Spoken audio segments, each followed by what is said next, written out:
Hello guys, in this video I would like to focus specifically on the states of matter. So here we actually have three different states of matter, which are solid, liquid and gas. And here if you zoom in really closely, you could take a look on the arrangement of particles in solids. So they are very regular, very tidy and very tightly packed. Whereas for liquid, they are kind of not as regular, but they're still close together, but they don't have any regular pattern. But because they're like this, they're kind of free to move. So liquid has the ability to flow actually, or we usually say move or slide past each other. So that's how we define. Here solid, actually, if you see that, it does not mean that the particles are not moving. So like it's not like stationary completely, but it still vibrates, but it's in position. So it vibrates in position. Yeah. And for gas, you see that the distance or the gaps between particles are actually the widest, because the particles in gas, technically they could move to all directions very quickly, and they have no exact shape. The shape would also follow the shape of the containers, same as liquid. But for solid, you can see from the picture below that solid, they hold their shape and they also have fixed volume. For liquid, they still have fixed volume as well, but the shape would adapt to the shape of the container. For gas, the shape also adapts to the shape of container, but the volume also adapts to the volume of the container. So for example, you have a balloon in the shape of a dog, then the shape of the gas would actually resemble to the container, which is a balloon in the shape of dog. So yeah, it would be that big. And also the gas would actually fill all the spaces as it can. So these are three states of matter, and as you can see that matters, the states can change. Let's start somewhere. Maybe let's start from solid here. So as you can see that the solid particles, they are very regular and then they are very tidy.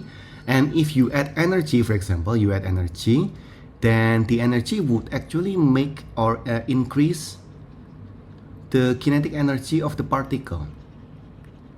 So what's the consequence? The particle will actually vibrate faster. So they want to move faster. But since solid is just vibrating in position, so they just like vibrate more violently. The consequence is that this pattern will be no more, and the particles would be kind of far apart now. So they break apart from this regular structure.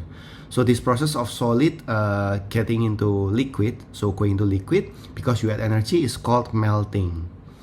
So if we continue the liquid, so these are the arrangement of the particles, and you increase the energy. So for example, you put fire.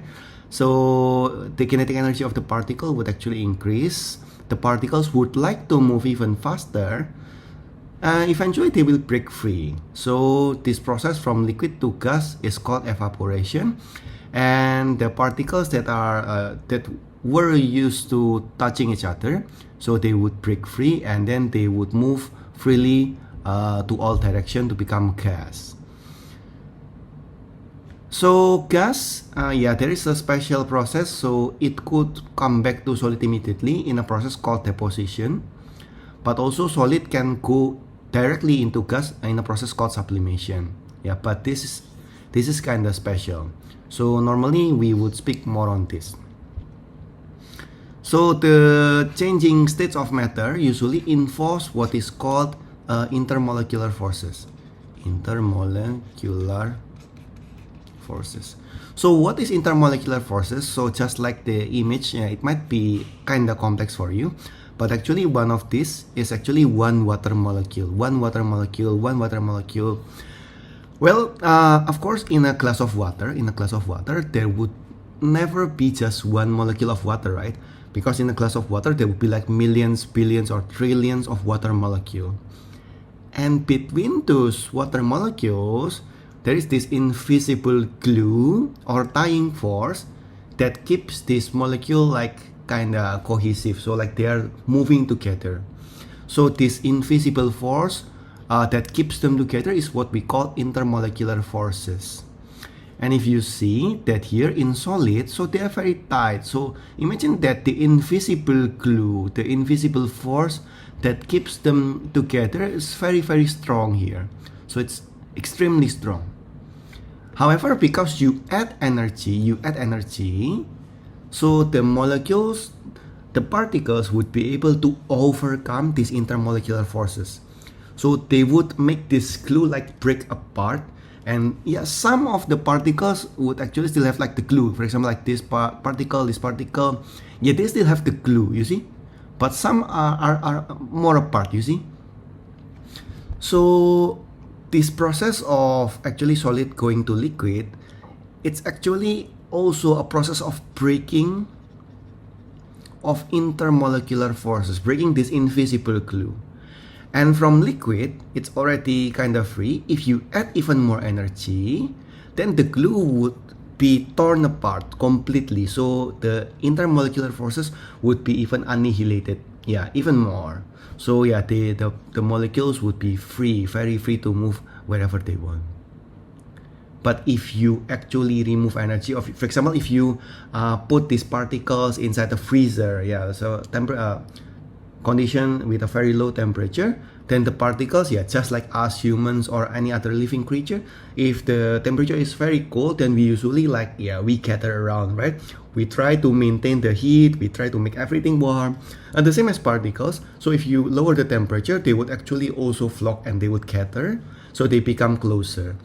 In the process of becoming closer because of reduction in temperature, these invisible forces, the glue between molecules, actually start to form again because they are getting closer.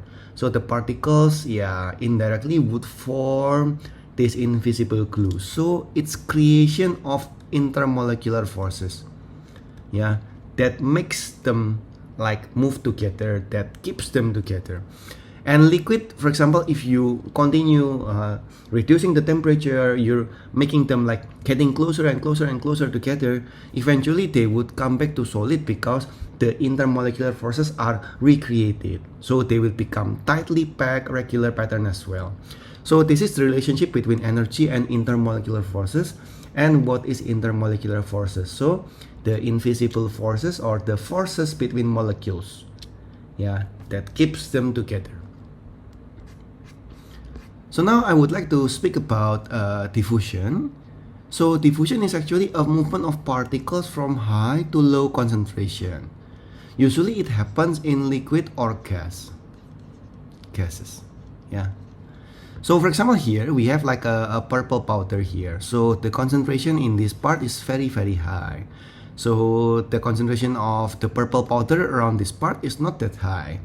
However, you know that, yeah, the particles are not silent, so they're actually moving, so they are randomly moving. So some of the particles will actually be carried by the water molecule all across the place.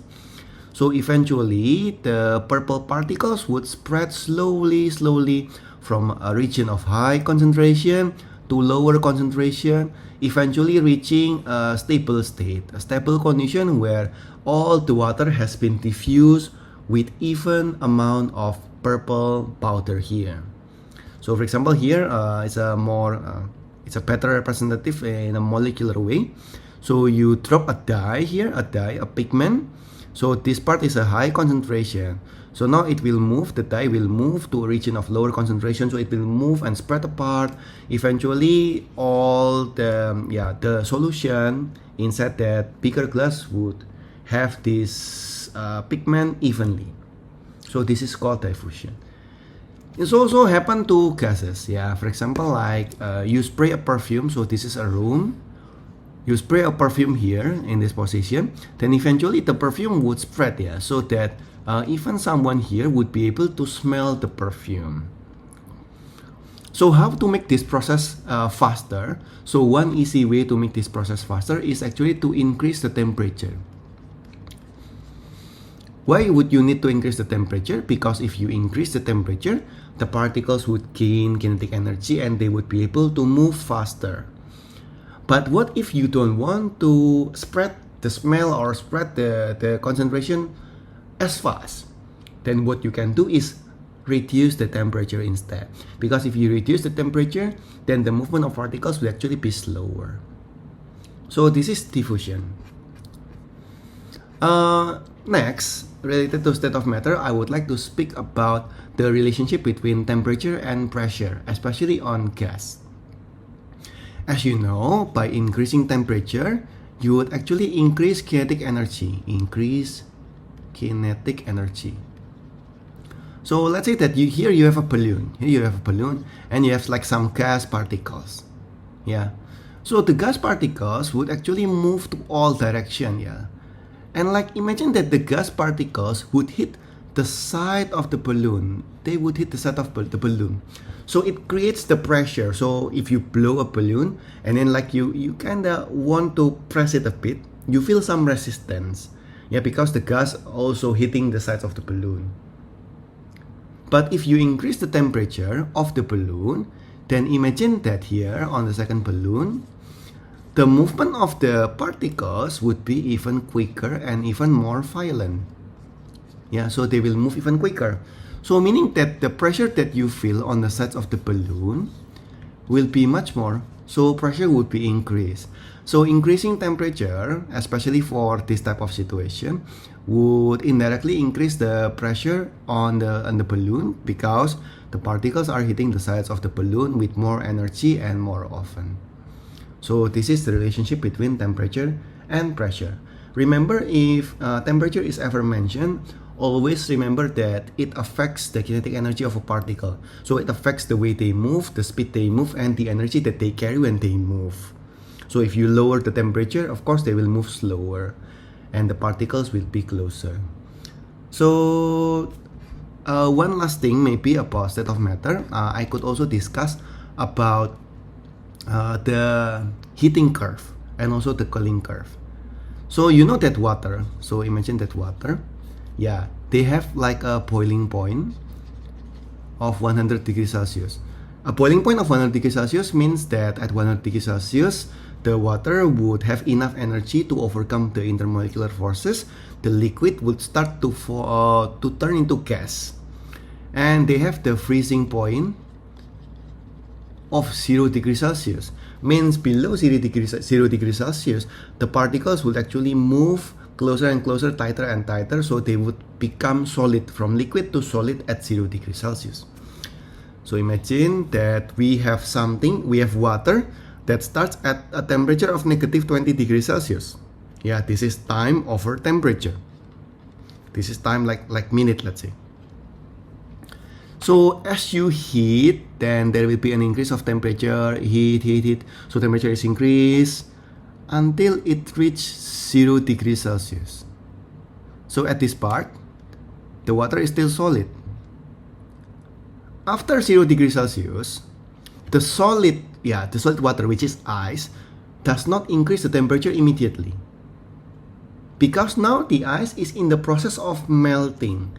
So now it's still within this temperature, but it's slowly changing from solid ice into water. The question is, why would it have like this part, yeah? So like a flat part where the temperature is not changing. The part where when the temperature is not changing, so the temperature does not change. Because the energy is used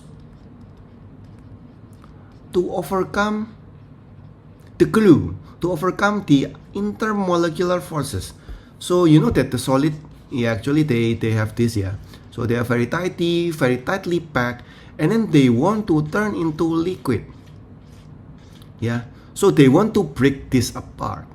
So this region, this flat region, is actually this process. So the solid, yeah, the very tightly packed particles are slowly changing into a more free form, which is liquid. Until all the solid part changes to liquid, only then the temperature can continue to rise again, increasing temperature until a temperature of 100 degrees Celsius, which is the boiling temperature.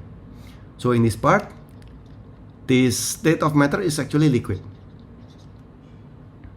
But then now the liquid is 100 degrees Celsius, so it undergoes also a process of breaking intermolecular forces.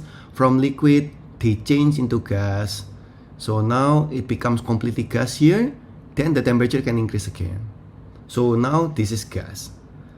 So the first black part here is the process of actually melting. And the second black part here, the flat part, liquid to gas, is a process called boiling. Yeah. So this is actually the heating curve. Heating curve of water. The temperature is specific 100 degrees Celsius and 0 degrees Celsius. If it is cooling curve, then the direction would be reversed, yeah. So for example, here, then the temperature decrease, then it has flat part, yeah. So from gas, yeah, it's changing to liquid, yeah, in the process called condensation. Then the temperature is decreased, and then from liquid changing to solid in a process called freezing, and then temperature would drop again. So this green part is what is called the cooling curve. Yeah. So this flat process here is called gas to liquid condensation, and this second flat part, liquid to solid, is called freezing. It's called freezing. So if it is cooling curve, the flat part represents a phase where the intermolecular forces, the glue, is being recreated. Well, for heating curve, because it's actually going up, the flat part represents a phase where the intermolecular forces or the glue is being broken down. It's changing state. So these are the important things about state of matter, including the effect of temperature, pressure, and also diffusion. Hope it helps.